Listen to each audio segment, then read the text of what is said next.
मेरे पास जो इतलात है कि आज या मैक्सिमम 24 घंटों के अंदर अंदर कप्तान से एक अहम तरीन मुलाकात मुतवक्के है।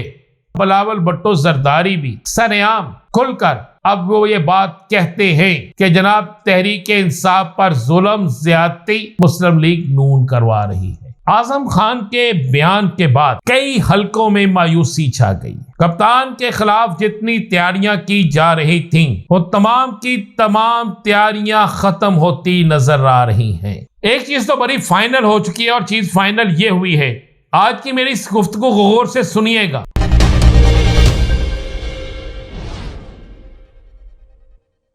बिस्मिल्लाहिर्रहमानिर्रहीम, अस्सलातु वस्सलामु अलैका या सय्यदी या रसूल अल्लाह, अस्सलातु वस्सलामु अलैका या सय्यदी या हबीब अल्लाह।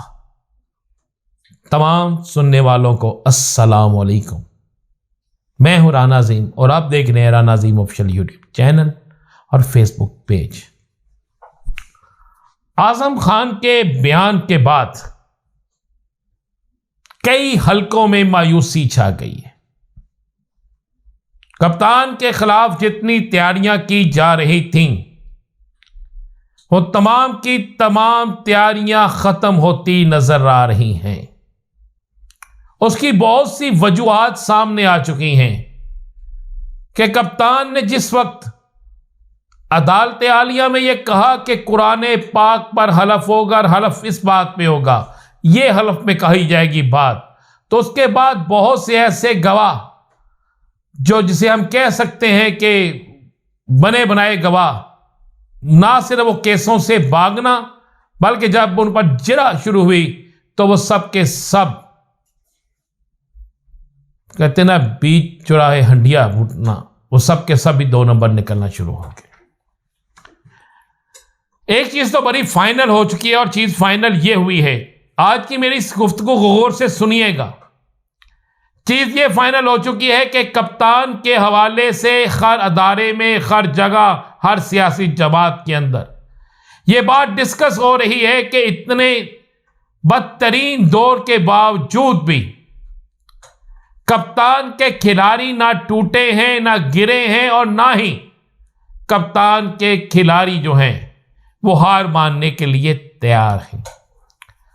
बहुत सी जगहों से ये इतलात आई है कि अगर फैमिली में किसी ने सख्ती से कहा है कि आपने वोट डालने नहीं जाना तो बच्चे बिल्कुल स्टैंड ले गए। उन्होंने कहा है कि हम हर सूरत में वोट डालेंगे और वोट भी उसको डालेंगे जो कप्तान का नामजद करदा उम्मीदवार होगा, चाहे वो आजाद हो चाहे वो किसी भी सूरत में हो, हम वोट उसी को डालेंगे। मेरे पास कुछ अहम तरीन जराए से कुछ अहम तरीन खबरें भी हैं। याद करें, मैंने 16 तारीख को कहा था कि 7 दिन बड़े अहम हैं और आपको नजर आना शुरू हो गया कि इन 7 दिनों में क्या अहम तरीन डेवलपमेंट्स हुई हैं, बल्कि बहुत ही अहम तरीन डेवलपमेंट्स हुई हैं।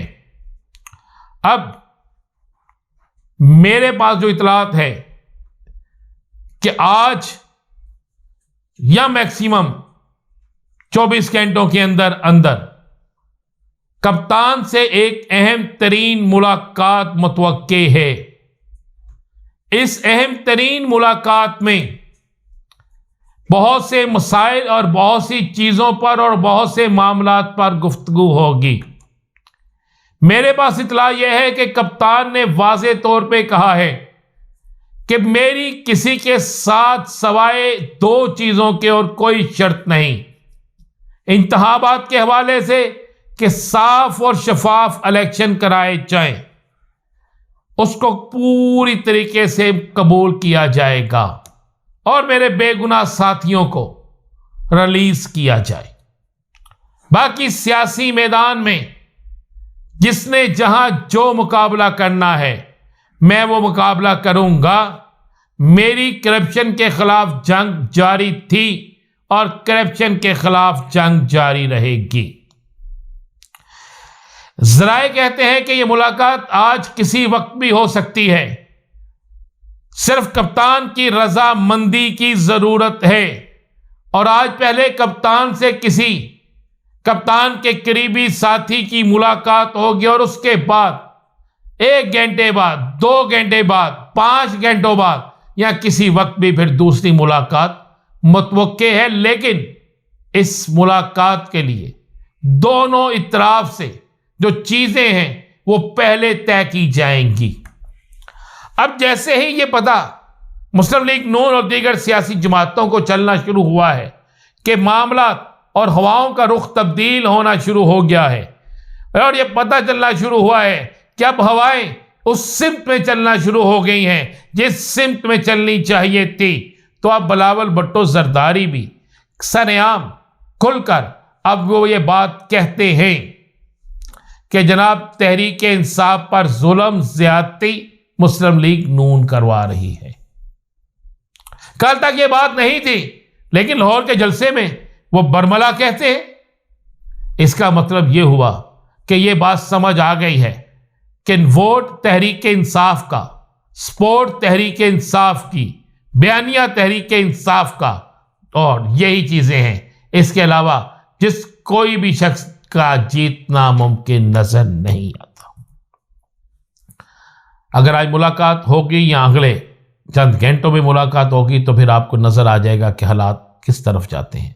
और अगर मुलाकात ना हुई तो फिर कप्तान एक पैगाम देगा, और मैं आपको वक्त से पहले बता देता हूं उस प्लान के मुताल्लिक, क्योंकि किसी जराए से हमारे तक ये पहुंची है। फिर कप्तान कहेगा कि अगर आप चाहते हैं कि आप कामयाब हो तो फिर आपको 60% से जायद वोट कास्ट करना पड़ेगा। मैं आपको ये इत्तला दे रहा हूं, अगर तहरीक इंसाफ का वोटर निकल आया 8 तारीख को 60% से जायद वोट पड़ गया तो फिर चाहे कोई टिल भी लगा ले, चाहे मियां नवाज शरीफ तमाम जरा इस्तेमाल कर ले, चाहे बिलावल भुट्टो 100 लगा ले, चाहे मौलाना फजल रहमान जो मर्जी कर ले, फिर किसी सूरत में भी तहरीक इंसाफ को हराना और आजाद उम्मीदवारों की जीत को रोकना और उनको खरीदना ये मुमकिन नहीं होगा। ये आपको क्या शर्त है, वोटर घर से निकले। वो प्लान सी के तहत अचानक कप्तान क्या आपको हिकमत अमली देगा, ये तो उसी दिन पता चलेगा। खौफ के भूत टूट गए हैं।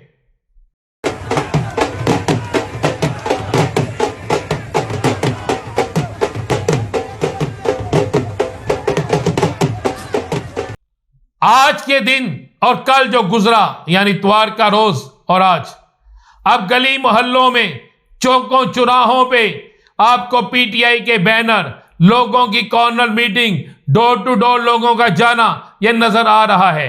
लोग ये फैसला कर चुके हैं कि जेल में जाना पड़े, सजा काटनी पड़े, मार खानी पड़े, लेकिन वह तहरीक इंसाफ के जलसे जुलूस और अवामी राय को हमवार हर सूरत करेंगे। पीटीआई का प्लान 2 शुरू हो चुका है। प्लान 2 में क्या क्या चीजें हैं ये आपको हर रोज नजर आएंगी। प्लान 2 के तहत तमाम उम्मीदवारों को चेक भी किया जा रहा है, क्या कोई किसी के साथ किसी जगह पर कोई किसी तरीके से राब्ते में तो नहीं है। ये सब कुछ चेक किया जा रहा है और इसी प्लान के तहत आपको आने वाले चंद घंटों, चंद दिनों में बिल्कुल तब्दीली नजर आएगी और ऐसी हवा चलेगी कि सियासी मुखालफिन उस हवा में बिल्कुल उड़कर सियासी मैदान से बाहर गिर जाएंगे। मजीद क्या होगा इंतजार कीजिए, अगले भी लोग का। इजाजत दीजिए, अल्लाह हाफ़िज़।